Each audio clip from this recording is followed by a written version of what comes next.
ለሚያምን ሁሉ ይቻላል። የማርቆስ ወንጌል ምዕራፍ 9 ቁጥር 23።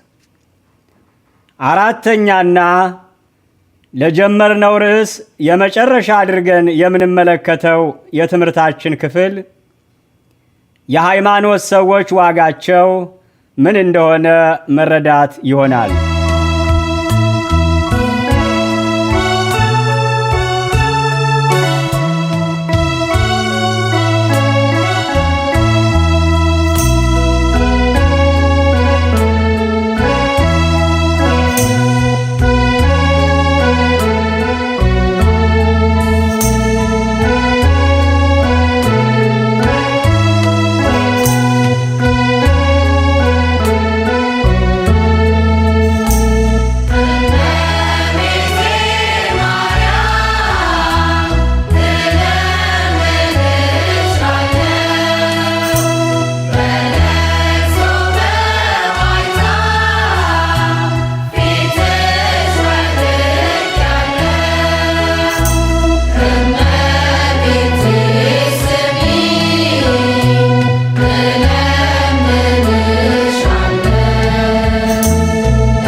አራተኛ የሃይማኖት ሰዎች ዋጋቸው።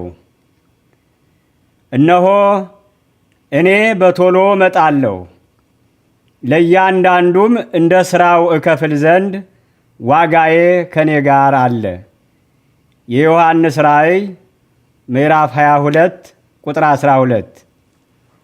የእምነት ሕይወት ከፍተኛ ዋጋ የተከፈለበት ሕይወት ስለሆነ ያለ ዋጋ የሚሰራ የእምነት ሥራ የለም።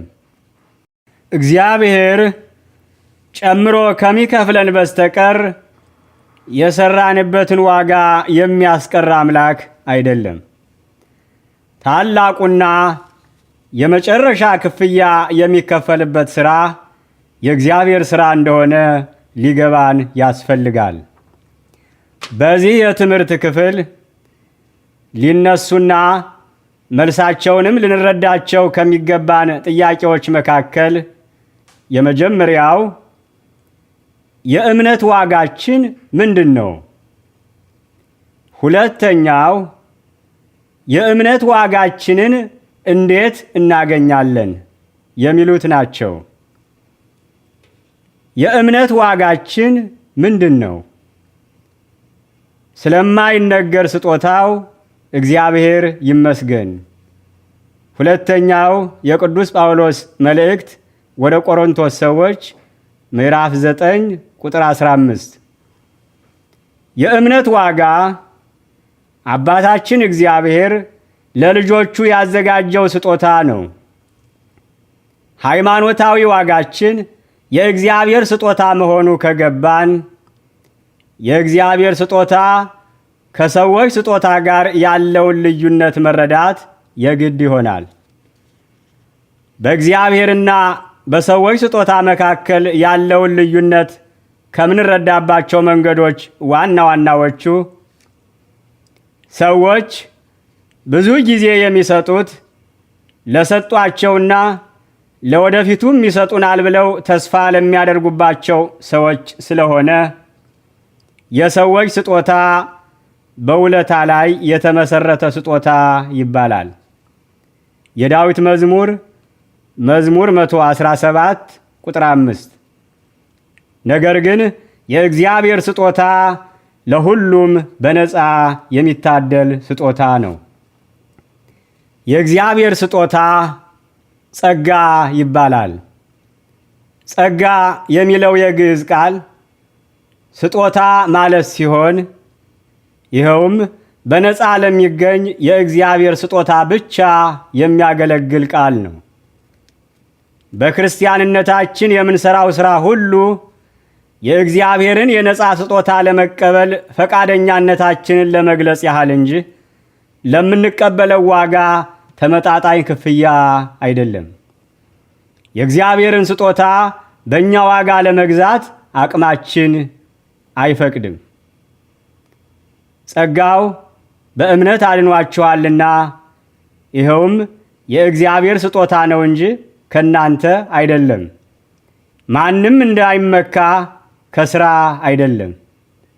የሐዋርያው ቅዱስ ጳውሎስ መልእክት ወደ ኤፌሶን ሰዎች ምዕራፍ 2 ቁጥር 8። በእርግጥ ሃይማኖት በሥራ የሚገለጽ እንጂ ሐሳብ ብቻ ስላልሆነ እምነታችንን በሥራ መግለጽ ክርስቲያናዊ ግዴታችን ነው። የያዕቆብ መልእክት ምዕራፍ 2 ቁጥር 14። ሌላው ሰዎች ዛሬ በሰጡበት እጃቸው ነገ ሊቀሙን ይችላሉ። እኛም ዛሬ የጎረስንበትን እጅ ነገ ልነክስ እንችላለን። ከሰዎች ተጠበቁ። የማቴዎስ ወንጌል ምዕራፍ 10 ቁጥር 18። ነገር ግን የእግዚአብሔር አምላካችን እጅ ሁልጊዜ ለስጦታ የተዘረጋ እጅ ነው። ሌላው የሰዎች ስጦታ አነስተኛ በመሆኑ ብዙ ጊዜ ለራሳቸው ለሰጪዎች እንኳ የማይበቃ ሲሆን የእግዚአብሔር ስጦታ ሁልጊዜ ከተቀባዮች ብዛት በላይ ነው። አንዱ ጌታ የሁሉም ጌታ ነውና ለሚጠሩትም ሁሉ ባለጠጋ ነው። የጌታን ስም የሚጠራ ሁሉ ይድናልና የሐዋርያው ቅዱስ ጳውሎስ መልእክት ወደ ሮሜ ሰዎች ምዕራፍ 10 ቁጥር 12።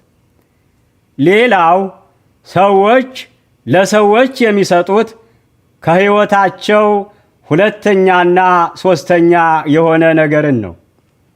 ነገር ግን እግዚአብሔር ሕይወቱን ለሕይወታችን ሰጥቶናል። የእግዚአብሔር ስጦታ የሕይወት ስጦታ ነው። በእርሱ የሚያምን ሁሉ የዘላለም ሕይወት እንዲኖረው እንጂ እንዳይጠፋ እግዚአብሔር አንድያ ልጁን እስኪሰጥ ድረስ ዓለሙን እንዲሁ ወዷልና። የዮሐንስ ወንጌል ምዕራፍ 3 ቁጥር 16። ሌላው ስለ ሰዎች ስጦታ እገሌ እስከዚህ ድረስ ይሰጠኛል ብለን የስጦታውን ገደብ በእርግጠኛነት መናገር አንችልም። ይሰጠናል ያልነው ሰው ነገ አይደለም ስጦታውን ራሱን ላናገኘው እንችላለንና። ነገር ግን የአምላካችን የስጦታው የመጨረሻ ገደቡ ሕይወቱን ለሕይወታችን ቤዛ አድርጎ እስከ መስጠት ድረስ መሆኑን ስላየን አምላኬ ሕይወቱን ሰጥቶኛል ብለን የስጦታውን የመጨረሻ ገደብ መናገር ችለናል። ወገኖቼ ሆይ ሕይወታችን የእግዚአብሔርን ሕይወት ያህል እጅግ ታላቅ ዋጋ የተከፈለበት ሕይወት እንደሆነ ሊገባን ያስፈልጋል። ጠላቶቹ ሳለን ከእግዚአብሔር ጋር በልጁ ሞት ከታረቀን ይልቁንም ከታረቅን በኋላ በሕይወቱ እንድናለን። የሐዋርያው ቅዱስ ጳውሎስ መልእክት ወደ ሮሜ ሰዎች ምዕራፍ 5 ቁጥር 10። የእምነት ዋጋችን የሆነው የእግዚአብሔር ስጦታ በሁለት ይከፈላል። ከነዚህም የመጀመሪያው ጊዜያዊ የእግዚአብሔር ስጦታ ይባላል። እንግዲህ ምን እንበላለን? ምንስ እንጠጣለን? ምንስ እንለብሳለን ብላችሁ አትጨነቁ። ይህንስ ሁሉ አሕዛብ ይፈልጋሉ። ይህ ሁሉ እንደሚያስፈልጋችሁ የሰማዩ አባታችሁ ያውቃልና። የማቴዎስ ወንጌል ምዕራፍ 6 ቁጥር 31። በመሬታዊ ኑሯችን ከእግዚአብሔር የምናገኘው ሁሉ ጊዜያዊ የእግዚአብሔር ስጦታና የእምነት ዋጋ ይባላል። በእርግጥ የእግዚአብሔር ጊዜያዊ ስጦታ በእርሱ ያላመኑትንም ስለሚያጠቃልል የማያምኑ አሕዛብም ቢሆኑ ከጊዜያዊ የቸርነቱ ስጦታ ይሳተፋሉ። የማቴዎስ ወንጌል ምዕራፍ 5 ቁጥር 45 እስከ 48። ነገር ግን በእምነት የምናገኘውና ፍጥረቶቹ ስለሆን በቸርነቱ የሚሰጠን ስጦታ የተለያዩ መሆናቸውን ልንረዳ ያስፈልጋል። እግዚአብሔር ፍጥረቶቹ ስለሆን በመሬታዊ ኑሯችን ለቁመተ ሥጋ ያህል ሰጠን ማለት የሚገባንን ያህል ከፈለን ማለት አይደለም።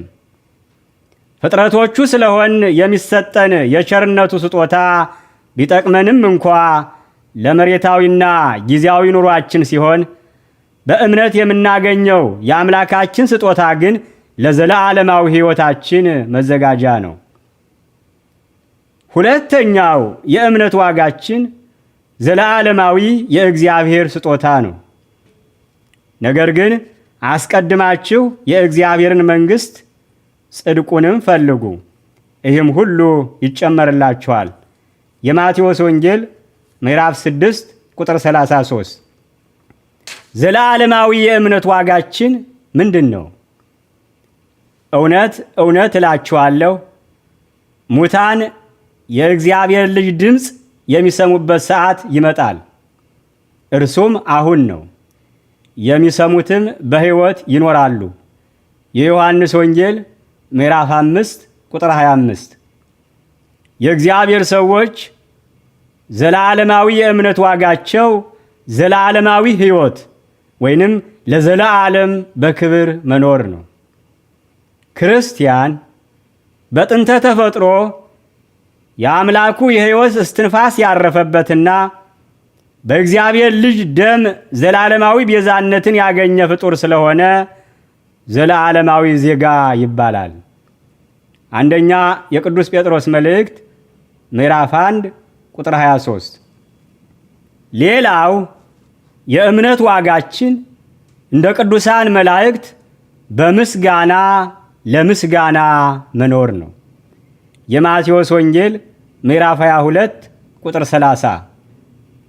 ለእኛ ለክርስቲያኖች ዘላለማዊ ዋጋችን ማንምና ምንም ሳይሆን ራሱ እግዚአብሔር ነው። እግዚአብሔር ራሱ ዋጋ ከፋይ፣ እግዚአብሔር ራሱ ዋጋ ተቀባይ፣ እግዚአብሔር ራሱ የሚከፈል ዋጋ ነው። ሁለተኛው የዚህ ክፍለ ትምህርት ጥያቄ የእምነት ዋጋችንን እንዴት እናገኛለን የሚለው ጥያቄ ነው። ሁለተኛ የእምነት ዋጋችንን እንዴት እናገኛለን? የእግዚአብሔርን ስጦታ ለማግኘት በመጀመሪያ የስጦታው ማስተላለፊያ መንገዶችን ማወቅ ተገቢ ስለሆነ የዋጋ ከፋዩ እግዚአብሔርን ጠቅላላ አሰራር ወይንም የዋጋ አከፋፈል እንመለከታለን። የእምነት ዋጋ በእግዚአብሔር ሥራ። እግዚአብሔር በአንድ መንገድ በሌላም ይናገራል፣ ሰው ግን አያስተውለውም። መጽሐፈ ኢዮብ ምዕራፍ 33 ቁጥር 14። ቸርነቱ ብዙ የሆነ አምላካችን ኢዮብ በአንድ መንገድ በሌላም ይናገራል እንዳለ የስጦታ ማስተላለፊያ መንገዱ ብዙ ነው። እግዚአብሔር ሥራውን በሁለት ዋና ዋና መንገዶች ያከናውናል። ከእነዚህም የመጀመሪያው ያለ ምክንያት ወይንም እምኀበ አልቦ ይባላል። እግዚአብሔር ብርሃን ይሁን አለ፣ ብርሃንም ሆነ። ኦሪት ዘፍጥረት ምዕራፍ 1 ቁጥር 3።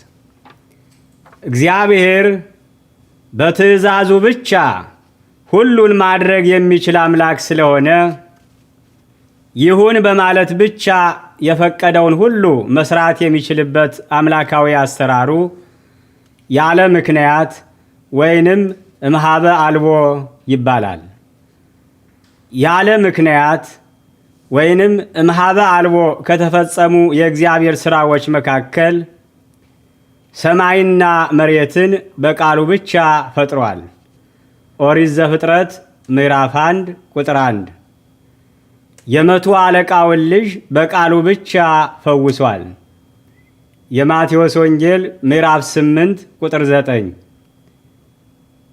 ሁለተኛው የእግዚአብሔር አሰራር መንገድ በምክንያት ወይንም ግብር እምግብር ይባላል።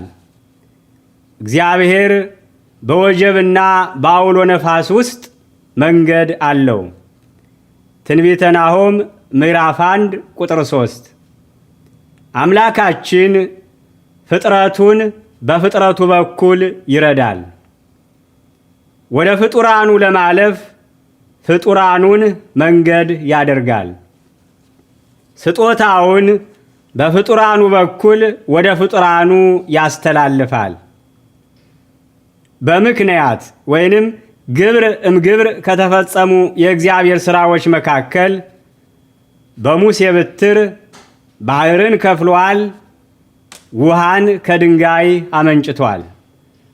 ኦሪት ዘጸአት ምዕራፍ 14 ቁጥር 16፣ ኦሪት ዘሁልቅ ምዕራፍ 20 ቁጥር 11።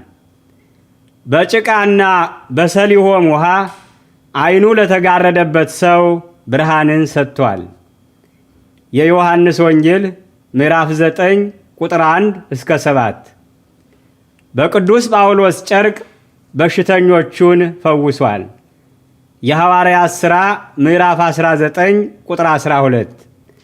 በሙሴ በትር በሰሊሆም ውሃና በቅዱስ ጳውሎስ ጨርቅ ኃይሉን ያስተላለፈ እግዚአብሔር የፍጡራኑን ማለትም የእመቤታችን ቅድስት ድንግል ማርያም፣ የቅዱሳን መላእክት፣ የቅዱሳን ጻድቃን ሰማዕታትን የአማላጅነት ጸሎት የኃይሉ ማስተላለፊያ ያደርጋል። ባህሩን በሙሴ በትር መክፈሉ ሰማይና መሬትን በቃሉ ብቻ መፍጠሩን እንዳልተቃወመው ሁሉ በቀጥታ እሱ መስጠት መቻሉ ስጦታውን በፍጡራኑ በኩል ማስተላለፉን አይቃወመውም። እግዚአብሔር ለእግዚአብሔር ተቃራኒ የሆነ ሥራ አይሰራም። አምላካችን የእምነታችን ዋጋ የሆነው ስጦታውን ብቻ ሳይሆን በድንግል ማርያም በኩል መለኮታዊ ባህሪውን ከሰው ባህሪ ጋር በማዋሃድ ራሱን ለሕይወታችን ስጦታ ማድረጉን ያመነ ከሆነ ኤልሳቤጥ የድንግል ማርያምን ሰላምታ በሰማህ ጊዜ በመንፈስ ቅዱስ እንደተሞላች ለመረዳት አይከብደንም። የዮሐንስ ወንጌል ምዕራፍ 1 ቁጥር 14፣ የሉቃስ ወንጌል ምዕራፍ 1 ቁጥር 31 እና ቁጥር 41። ኤልሳቤጥ ታላቁ የእግዚአብሔር ስጦታ መንፈስ ቅዱስን በእመቤታችን በኩል ከእግዚአብሔር እንደተመላች ከተረዳን፣ ቅድስት ድንግል ማርያም ታላቋ የእግዚአብሔር የስጦታው ማስተላለፊያ መንገድ መሆኗ ይገባናል። የዮሐንስ ወንጌል ምዕራፍ 2 ቁጥር 1 እስከ 11። እግዚአብሔር መልአኩን ልኮ የቅዱስ ጴጥሮስን ሰንሰለት እንደቆረጠለት ከተረዳን፣ ቅዱሳን መላእክት የእግዚአብሔር የሥራው መልእክተኞች መሆናቸው ምስጢር አይሆንብንም። የሐዋርያት ሥራ ምዕራፍ 11 ቁጥር 6 እስከ 11፣ የሐዋርያው ቅዱስ ጳውሎስ መልእክት ወደ ዕብራውያን ምዕራፍ 1 ቁጥር 14፣ የዮሐንስ ራእይ ምዕራፍ 8 ቁጥር 4። አምላካችን ለአብርሃም በከተማይቱ ውስጥ 50 ጻድቃን ባገኝ ስፍራውን ሁሉ ስለ እነርሱ እምራለሁ በማለት የገባለትን ቃል ኪዳን ካስተዋልን፣ ቅዱሳን ሰዎች ቸርነቱ ብዙ ለሆነ አምላካችን የስጦታው ማስተላለፊያ መንገዶች መሆናቸው ይገባናል።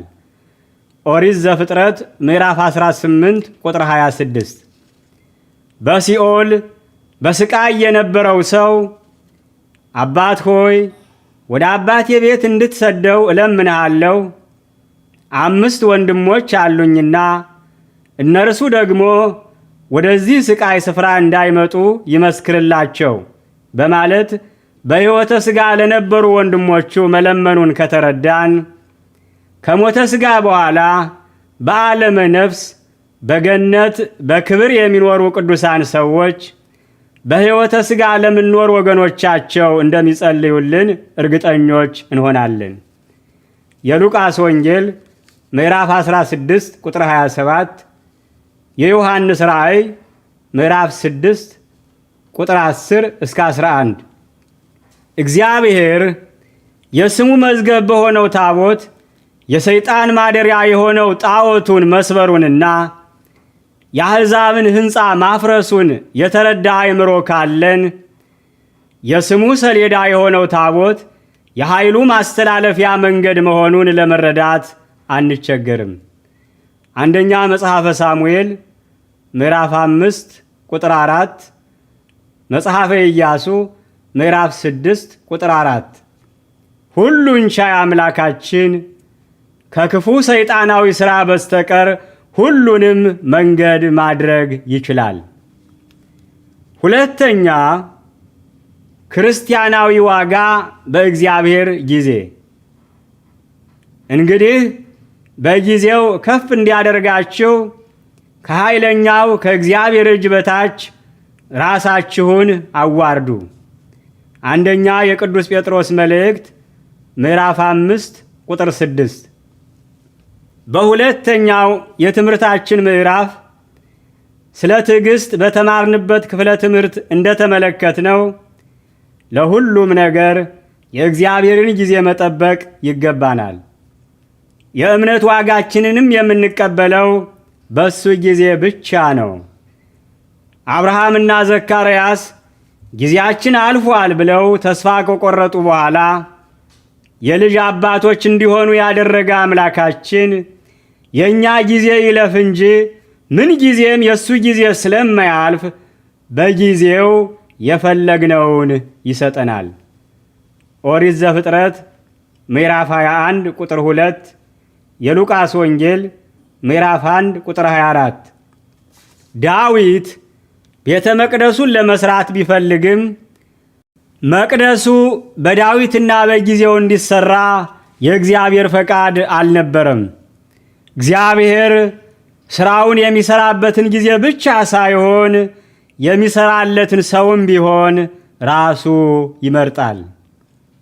ለእግዚአብሔር ሥራ እኛ ራሳችንን ስለመረጥን ብቻ አይደለም፣ እግዚአብሔርም እንዲመርጠን ያስፈልጋል። እግዚአብሔር እንደ ልቡ የሆነ ሰው መርጧል። አንደኛ መጽሐፈ ሳሙኤል ምዕራፍ 13 ቁጥር 14። በበጎች እረኝነት ላይ እያለ ከወንድሞቹ ሁሉ ለንጉሥነት የመረጠው ዳዊትን መቅደሱን እንዲሠራ አልፈቀደለትም። አምላካችን ለአንድ ሥራ መረጠን ማለት ለሁሉም ሥራ መረጠን ማለት አይደለም። በእርግጥ ያላንዳች ስጦታ እንዳልፈጠረን በመረዳት ስጦታችንን ፈልጎ ማግኘት የመጀመሪያው ሥራችን ሊሆን ይገባል። የመጀመሪያው የቅዱስ ጳውሎስ መልእክት ወደ ቆሮንቶስ ሰዎች ምዕራፍ 12 ቁጥር 4። ሦስተኛ የእምነት ዋጋ በእግዚአብሔር ፈቃድ። እንደ ፈቃዱ አንዳች ብንለምነው ይሰማናል። አንደኛ የዮሐንስ መልእክት ምዕራፍ 5 ቁጥር 14። የእምነት ዋጋችን የሚከፈለን እንደኛ ፍላጎት ሳይሆን እንደ እግዚአብሔር ፈቃድ እንደሆነ ሊገባን ያስፈልጋል። ሦስቱ የእግዚአብሔር ሰዎች ሰለስቱ ደቂቅ አምላካቸውን እንዲክዱና ለጣዖት እንዲሰግዱ፣ ነገር ግን ለጣዖቱ ካልሰገዱ በእሳት እንደሚቃጠሉ በናቡከደነጾር በተነገራቸው ጊዜ የምናመልከው አምላካችን ከሚነደው ከእሳቱ እቶን ያድነን ዘንድ ይችላል። እርሱ ባያድነን አማልክትህን እንዳናመልክ ላቆምኸውም ለወርቁ ምስል እንዳንሰግድለት እወቅ አሉት። የዳንኤል ትንቢት ምዕራፍ 3 ቁጥር 17 እስከ 18። ሰለስቱ ደቂቅ ባያድነን ማለታቸው የእግዚአብሔርን አዳኝነት መጠራጠራቸው ሳይሆን በእሳቱ ተቃጥለን መሥዋዕት በመሆን ሰማዕትነትን እንድንቀበል የአምላካችን ፈቃድ ቢሆንም ለጣዖት አንሰግድም ማለታቸው ነበረ። ክርስቲያኖች የእኛ ፍላጎት እሳቱ እንዲጠፋልን ሲሆን የእግዚአብሔር ፈቃድ በእሳቱ ውስጥ አልፈን ፍቅሩን እንድንገልጽ ሊሆን ይችላል። ታዲያ እንደ ሰለስቱ ደቂቅ ባያድነንም እንኳን ብራብም እንኳን ብጠማም እንኳን ብታሰርም እንኳን ሁሉ ተለይቶኝ ብቻዬን በሆንም እንኳን እግዚአብሔር ከኔ ጋር እንደሆነ አምናለሁ ማለት ይገባናል። መድኃኒታችን ክርስቶስ የቤዛ ቀን ዋዜማ በጸለየው ጸሎት አባቴ ቢቻልህስ ይህች ጽዋ ከኔ ትለፍ፣ ነገር ግን አንተ እንደምትወድ ይሁን እንጂ እኔ እንደምወድ አይሁን በማለት በስልጣንና በፈቃድ ከእርሱ ጋር አንድ ወደሆነ አባቱ ጸልዮአል። የማቴዎስ ወንጌል ምዕራፍ 26። መድኃኒታችን ክርስቶስ ባሪያነት ጸሎቱ እንዳሳየን መስቀል የሆነው የዓለምን ውጣ ውረድ መታገል ከመጀመራችን በፊት የአምላካችንን ፈቃድ ማስቀደም ተገቢ ነው። አምላካችንን የሕይወታችን የመጀመሪያ ተጠሪ እንጂ የመጨረሻ ተጠባባቂ ብቻ ልናደርገው አይገባንም። ክርስቲያናዊ ዋጋችን ለእኛ የተዘጋጀ ቢሆንም የሚሰጠን እግዚአብሔር ሲፈቅድልን ብቻ እንደሆነ ልንረዳ ያስፈልጋል። አራተኛ፣ ሃይማኖታዊ ዋጋ በእግዚአብሔር ፍርድ። እናንተ የአባቴ ቡሩካን ኑ፣ ዓለም ከተፈጠረበት ጊዜ ጀምሮ የተዘጋጀላችሁን መንግሥት ውረሱ። የማቴዎስ ወንጌል ምዕራፍ 25 ቁጥር 34። የእምነት ዋጋችንን የምናገኘው ማግኘት እንደሚገባን እግዚአብሔር ሲፈርድልን ነው። የእግዚአብሔር ፍርድ ከመሬታውያን ዳኞች ፍርድ ጨርሶ የተለየ እንደሆነ ልንረዳ ያስፈልጋል። የመሬት ዳኞች ከሚፈርዱልን ይልቅ የሚፈርዱብን ጊዜ ይበዛል። የዓለማውያን ዳኞች ፍርድ ብዙ ጊዜ በባለ ጉዳዮች ላይ ሳይሆን ከባለ ጉዳዮች በስተጀርባ ባሉ ነገሮች ላይ የተመሰረተ ነው። በመሬት ዳኞች ፊት ብዙ ጊዜ እውነተኞች፣ ወገን፣ ገንዘብ፣ ስልጣን ያላቸውና ጊዜ ያነሳቸው ሰዎች ናቸው። ነገር ግን የእግዚአብሔር ፍርድ በቀጥታ ባለ ጉዳዩን ይመለከታል። የመሬታዊ ዳኞችን ውሳኔ ለመስማት ብዙ የቀጠሮ ቀናት መመላለስ፣ ጠበቃ ማቆምና ምስክር መጥራት የግድ ሲሆን፣ ነገር ግን እግዚአብሔር ዳኛችን፣ ጠበቃችንና ምስክራችን እርሱ ብቻ ነው። የእግዚአብሔር ፍርድ አፈጻጸሙ እንዴት እንደሆነ ለመረዳት ማየት ከሚገባን የመጽሐፍ ቅዱስ ክፍል በዮሐንስ ወንጌል ምዕራፍ 8 ቁጥር 3 እስከ 11 የተመዘገበልንን ታሪክ እንመለከታለን። ወንጌላዊው እንደመዘገበልን የሰዎች እንጂ የራሳቸው ጉድፍ የማይታያቸው ፈሪሳውያን አንዲት በዝሙት የወደቀች ሴትን በድንጋይ አጅበው ወደ ክርስቶስ ይዘዋት መጡ። ፈሪሳውያን ኃጢአተኛዋን ሴት ወደ ክርስቶስ ይዘዋት መምጣታቸው ትክክለኛ ፍርድ ለማግኘት ሳይሆን ክርስቶስ የእነሱን ፍላጎት በመደገፍ ተወግራ ትሙት ብሎ ቢፈርድላቸው ሰውን ለማዳን መጣሁ እያለ እንዴት ሰው ተወግሮ ይሙት ብሎ ይፈርዳል ለማለት፣ ሞት አይገባትም ብሎ ቢፈርድ የሙሴን ሕግ ልፈጽም እንጂ ልሽር አልመጣሁም እያለ እንዴት በኃጢአት የተገኘች ሴት ሞት አይገባትም በማለት የሙሴን ሕግ ያፈርሳል ብለው ለመወንጀል እንደሆነ የቤተ ክርስቲያን ሊቃውንት ይተረጉማሉ።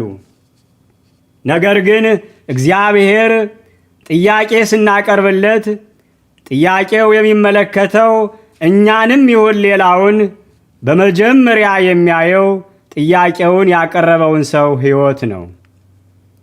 ልጇን እንዲፈውስላት የጠየቀችውን ሴት ልጇን ከመፈወሱ ያስቀደመው እሷን ከውሻነት ወደ ሰውነት ማለትም ከአሕዛብነት ወደ አማኝነት መለወጥን ነበረ። የማቴዎስ ወንጌል ምዕራፍ 15 ቁጥር 21 እስከ 28። ፍርዱም የሚጀምረው ከተከሳሾች ሕይወት ሳይሆን ከከሳሾች ሕይወት ስለሆነ መድህን ክርስቶስ ከእናንተ ኃጢአት የሌለበት አስቀድሞ በድንጋይ ይውገራት አላቸው። ከእናንተ ኃጢአት የሌለበት ይውገራት ማለት ብቻ ሳይሆን ሴቷን የሚወግሩበትን ድንጋይ የተሸከሙ ፈሪሳውያንን ኃጢአት መጻፍ ጀመረ። ኃጢአተኞችን ወደ ንስሐ ለመጥራት የመጣ መድኃኔ ዓለም ክርስቶስ የኃጢአተኛዋን ሴት ሳይሆን ጻድቃን ነን የሚሉ ፈሪሳውያንን ኃጢአት መጻፍ ጀመረ። ከኃጢአተኛዋ ሴት ይልቅ የፈሪሳውያን ኃጢአት ቀድሞ ተነበበ። ማንነታቸው የተገለጠባቸው ፈሪሳውያን ሸሹና ኃጢአተኛዋ ሴት ብቻ በጌታዋ ፊት ቆማ ቀረች። በኃጢአቷ ልትወገር የመጣች ሴት ከአምላኳ ይቅርታን አግኝታ በሰላም ወደ ቤቷ ገባች። በእግዚአብሔር ለሚያምን ሁሉ ይቻላል። ክርስቲያኖች ወገኖቼ፣ የወሰኑባትን የሞት ፍርድ እንዲያጸድቅላቸው ከሳሾች ፈሪሳውያን በድንጋይ አጅበው ያመጧትን ኃጢአተኛ ሴት የይቅርታ ባለቤት መድኃኒታችን ክርስቶስ ሞቷን ወደ ሕይወት ለወጠላት። በወገኖቻችን ላይ ድንጋይ የምናነሳ ሁሉ በመጀመሪያ እኛ ማን እንደሆን ሊገባን ያስፈልጋል። ወገኖቻችንን ለመውገር የተሸከምነው ድንጋይ በእግዚአብሔር ፍርድ ቀድሞ በእኛ ላይ ሊያርፍ እንደሚችል ልንረዳ ያስፈልጋል። ፈሪሳውያን የእግዚአብሔርን ሕግ በድንጋይ ለማስከበር የሚጥሩ ሰነፎች ነበሩ። ድንጋይ ልባችንን ወደ ሥጋ ልብነት በመለወጥና ሕጉን በሕይወታችን በመኖር እንጂ የእግዚአብሔርን ሕግ በድንጋይ በማስፈራራት ልናስከብረው አንችልም። ኃጢአተኛዋ ሴት ከጌታዋ ፊት ሳትደርስ በመንገድ ላይ ብትወገር ኖሮ ትክክለኛ የአምላኳን ፍርድ አግኝታ ሞቷ ወደ ሕይወት ባልተለወጠላት ነበረ። ወገኖቼ ሆይ፣ አጥብቀን መጸለይ ያለብን ከጌታችን ፍርድ ሳንደርስ የፈሪሳውያን ድንጋይ እንዳያርፍብን እንጂ ከጌታችን ፊት ከደረስን አይደለም ድንጋያቸው ድንጋይ ተሸካሚዎችን ልናገኛቸው አንችልም። በእግዚአብሔር ፍርድ የሚገኝ ሃይማኖታዊ ዋጋችንን ለመረዳት ሁለተኛ አድርገን የምንመለከተው የዕብራዊ ዮሴፍ ታሪክ ነው። ታሪኩ በኦሪት ዘፍጥረት ምዕራፍ 37 ቁጥር 1 እስከ ምዕራፍ 47 ቁጥር 12 ተመዝግቧል። ወንድሞቹ ሞተ ብለው መርዶውን ያረዱበት ዮሴፍ በእግዚአብሔር ዘንድ ሕያው ነበረ። ወንድሞቹ በቀበሩት ደረቅ ጉድጓድ ውስጥ እግዚአብሔር ከእርሱ ጋር ነበረ። ወንድሞቹ በሸጡት ጊዜ እግዚአብሔር ከእርሱ ጋር አብሮ ተሸጠ። የጲጥፋራ ሚስት ልብሱን በገፈፈችው ጊዜ ለዮሴፍ ልብሱ አምላኩ ነበረ። በፈርዖን እስር ቤት ለዮሴፍ ክብሩና ሞገሱ እግዚአብሔር ነበረ። ዮሴፍ እጁና እግሩ ቢታሰርም እንኳ አእምሮው በአምላኩ የተፈታ ሰው ነበረ። ከእስር ቤት ጸጉሩን ተላጭቶ እንዲወጣ ብቻ ሳይሆን የእስር ቤቱን መከራ አሳልፎ እንዲወጣና የፈርዖንን የሕይወት እንቆቅልሽ እንዲፈታ ለዮሴፍ የምስጢር ቁልፉን የሰጠው እግዚአብሔር አምላኩ ነበረ። ሁሉን ማድረግ የሚችል እግዚአብሔር ዮሴፍን በመሬታውያን ዳኞች የሐሰት ፍርድ በታሰረበት ከተማ የንጉሡ እንደራሴ አድርጎ ሾመው። የእግዚአብሔር ሰው ዮሴፍ ለሸጡት ወንድሞቹ የረሃብ ጊዜ እንጀራቸው ሆነ። በእግዚአብሔር ለሚያምን ሁሉ ይቻላል። ክርስቲያኖች የዮሴፍን ሕይወት አስተዋልን? ዮሴፍን በተሸጠበትና በታሰረበት ከተማ ያከበረ አምላካችን ጠላታችን ሰይጣን ሞታችንን ባወጀበት ከተማ ትንሣኤያችንን ያበስራል። በዮሴፍ ታሪክ ማስተዋል ያለብን አንድ መሪ ጥቅስ አለ። ይሄውም በኦሪት ዘፍጥረት ምዕራፍ 39 ቁጥር 2 የተመዘገበውና እግዚአብሔር ከዮሴፍ ጋር ነበረ የሚለው ኃይለ ቃል ነው። ለዮሴፍ የድሉ ምስጢር በሕይወቱ ሁሉ እግዚአብሔር ከእርሱ ጋር መሆኑ ነበረ።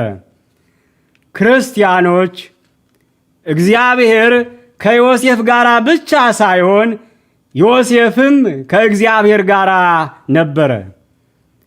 በኦሪት ዘፍጥረት ምዕራፍ 39 ቁጥር 7 እስከ 23 እንደተመዘገበልን የአለቃው የጲጥፋራ ባለቤት ከሁለቱ በስተቀር የሚያያቸው ሌላ ሰው እንዳልነበረ አረጋግጣ ምኞቷን እንዲፈጽም ባስገደደችው ጊዜ ዮሴፍ በእግዚአብሔር ፊት እንዴት ኃጢአትን እሰራለሁ ብሏል።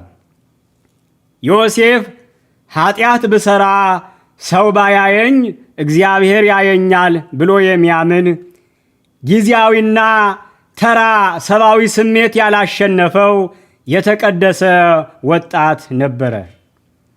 ዮሴፍ ለሚሰራው ሥራ ሁሉ ሰው ባያየኝ እግዚአብሔር ያየኛል የሚል ወጣት ነበረ። ወገኖቼ ሆይ እግዚአብሔር ከእኔ ጋር ነው ማለት ብቻ ሳይሆን እኔ ከእግዚአብሔር ጋር ነኝ ማለት የሚያስችል ሕይወት እንዲኖረን ያስፈልጋል።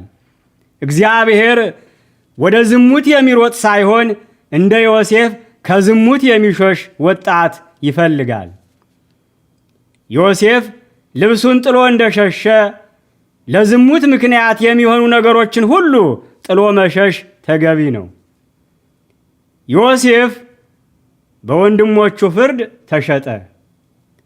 ዮሴፍ በግብፃውያን ዳኞች የሐሰት ፍርድ ወደ እስር ቤት ተጣለ። ነገር ግን በእግዚአብሔር እውነተኛ ፍርድ አይደለም ከእስር ቤት መውጣት፣ በታሰረበት ከተማ ዮሴፍ ነገሰ። ለሸጡት ወንድሞቹ የረሃብ ጊዜ እንጀራቸው ሆነ። ለሚያምን ሁሉ ይቻላል። የእግዚአብሔርን እውነተኛ ፍርድ የበለጠ ለማስተዋል ከዚህ ቀጥለን የምንመለከተው የናቡቴን ሕይወት ይሆናል። በቅዱስ መጽሐፍ አንደኛ ነገሥት ምዕራፍ 20 ቁጥር 1 እስከ ምዕራፍ 22 ቁጥር 34 እስከ 38 እና ሁለተኛ ነገሥት ምዕራፍ 9 ቁጥር 1 እስከ 37 እንደተመዘገበልን ናቡቴ ርስት የነበረው ሰው ነበረ። ርስት እግዚአብሔር ለአባታቸው አብርሃም ይህችን ምድር ለዘርህ እሰጣለሁ በማለት ቃል የገባለት የበረከት ምልክት ስለሆነ በእስራኤል ሕይወት ታላቅ ቦታ ነበረው። ኦሪት ዘፍጥረት ምዕራፍ 12 ቁጥር 7 እስራኤልን የ40 ዓመታቱን የምድረ በዳ ፈተና ሁሉ እንዲጋፈጡት ያደረጋቸው የርስት ጉዳይ ነበረ። ናቡቴ በዘመኑ ባለስልጣን አክዓብ የርስት መሬቱን በሌላ መሬት እንዲለውጥለት አሊያም በገንዘብ እንዲሸጥለት ተጠየቀ። ነገር ግን ናቡቴ ምድር ለኔ ናትና እናንተም ከኔ ጋር እንግዶችና መጻተኞች ናችሁና ምድርን ለዘለዓለም አትሽጡ የሚለውን የእግዚአብሔር ቃል የተረዳ ሰው ስለነበረ ርስቱን ለመሸጥ ፈቃደኛ አልነበረም። ኦሪት ዘሌዋውያን ምዕራፍ 25 ቁጥር 23 ናቡቴም አክዓብን የአባቶችን ርስት እሰጥህ ዘንድ እግዚአብሔር ያርቅልኝ አለው።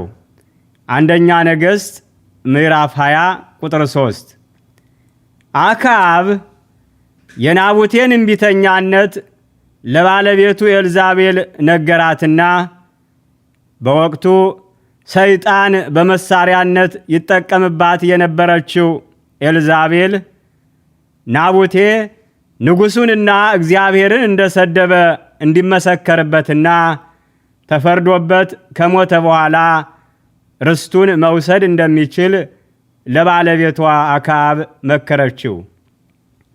አክዓብ በኤልዛቤል ሐሳብ ከተስማማ በኋላ ምናምንቴዎች በሆኑ ሰዎች የሐሰት ምስክርነትና በምድራዊ ዳኞች የሐሰት ፍርድ ናቡቴ በድንጋይ ተወግሮ ሞተ።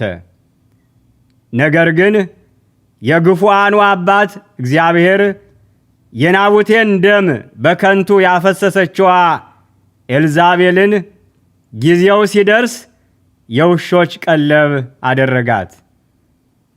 ክርስቲያኖች ወገኖቼ፣ ዘመናችን አእምሮአቸውን ለጊዜያዊ ጥቅም የሸጡ ምናምንቴዎች የበዙበት ጊዜ ነው።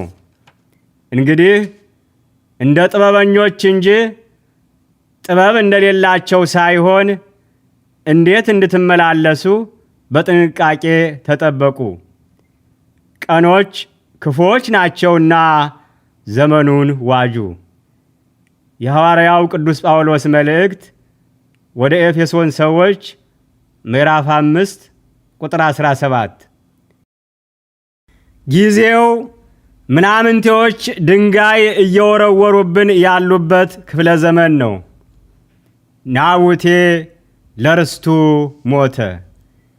ለእኛ ለሐዲስ ኪዳን ሰዎች ርስታችን ሕይወቱን ለሕይወታችን ቤዛ ያደረገ መድኃኒታችን ኢየሱስ ክርስቶስ ነው።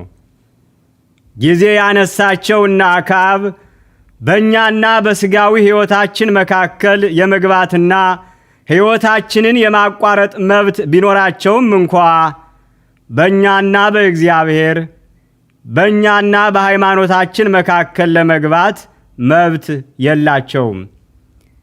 የምናምንቴዎች ውንጀላና ድንጋያቸው ከመሬታዊ ርስታችን ቢያፈናቅለን እንኳን አምላካችን በደሙ ከገዛልን ዘለዓለማዊ ርስታችን ሊያፈናቅለን አይችልም።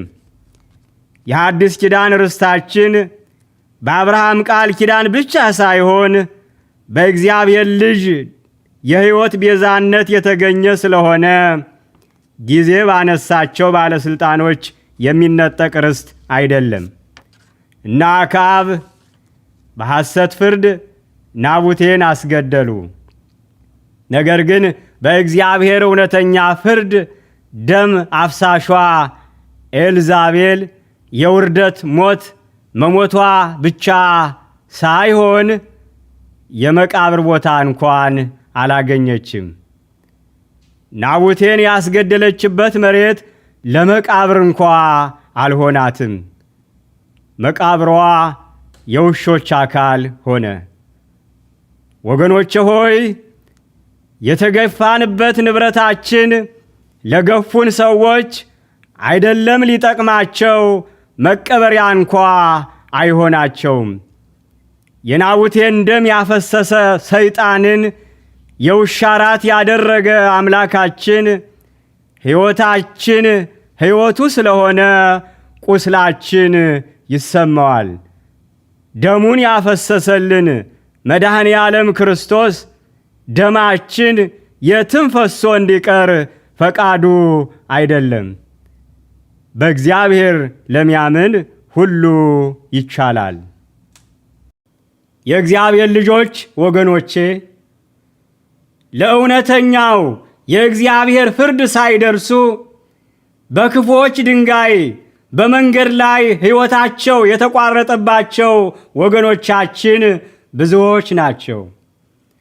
በተለይ አሁን የደረስንበት ክፍለ ዘመን በጎችንና ተኩላዎችን፣ እረኞችንና ምንደኞችን፣ ለቤተ ክርስቲያን የሚኖሩትንና በቤተ ክርስቲያን የሚኖሩትን፣ ለሃይማኖት የሚኖሩትንና በሃይማኖት የሚኖሩትን፣ አማኞችንና ስለ እምነት ብዙ ተናጋሪዎችን፣ የእምነት ሕይወት የሚኖሩትንና የስሜት ሕይወት የሚኖሩትን ለመለየት እጅግ አስቸጋሪ ክፍለ ዘመን ስለሆነ ከአምላካችን እውነተኛ ፍርድ ሳንደርስ የሰይጣን ሰራዊት ድንጋይ እንዳያርፍብንና ሕይወታችን በመንገድ ላይ እንዳይቀር በቂ ክርስቲያናዊ ዝግጅትና ጽኑ የእምነት ጸሎት ያስፈልገናል። ለሚያምን ሁሉ ይቻላል።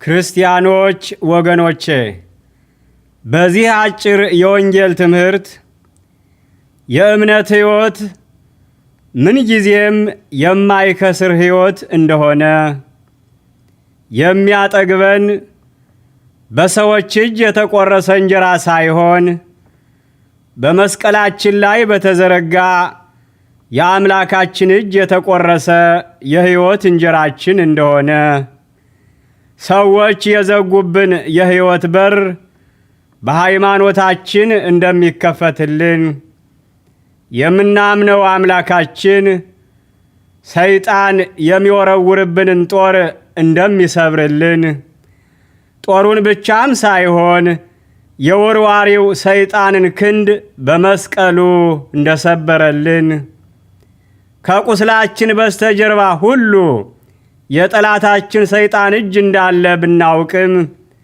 ቁስላችንን በቁስሉ ያደረቀልን የአምላካችን እጅ በእጃችን እንደሆነ እግዚአብሔር አስተምሮናል።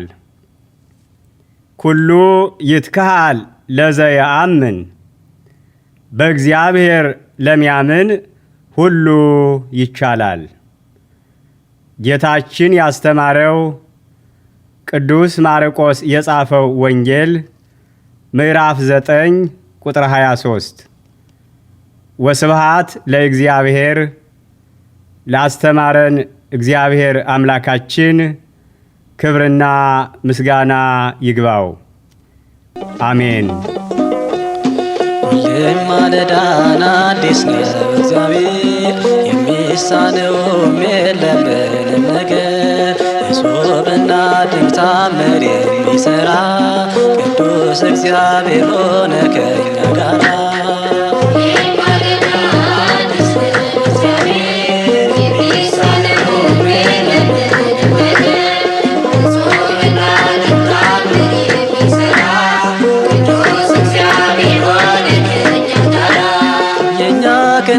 እንዳልቻለውን የሱ ክንድ ይችለዋል። ተራራውን ንዶ ይደለድለዋል። ግፈኞች ቢገፉንም ወደ እሱ እንጠጋለን። በሚመቸው ክንዱ እንደገፋለን።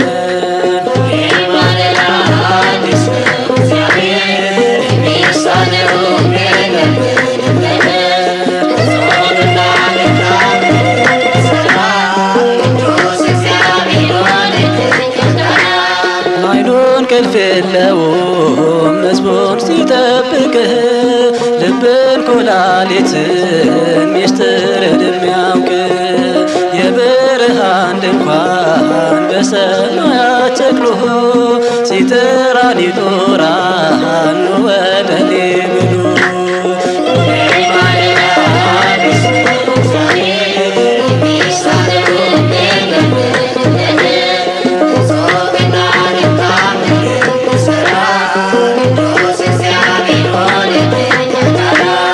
በወደደን በሱ ከሁሉ እንበልጣለን። የማይቻለውን በሱ እንችላለን። በኃይለ መንፈሱ ድካማችን ጠፍቶ ከፊት ያቆመናል ደግፎ አበርትቶ።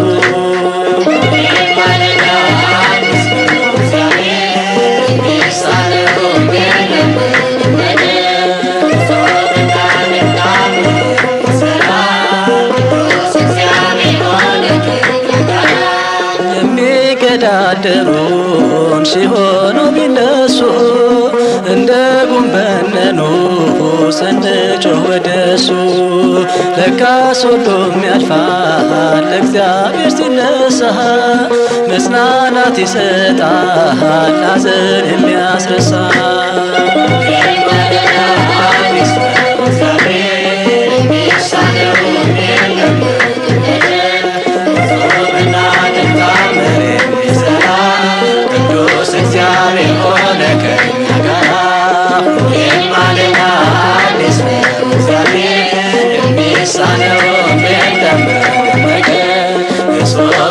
ጻድቅ ታምር የሚሠራ ቅዱስ እግዚአብሔር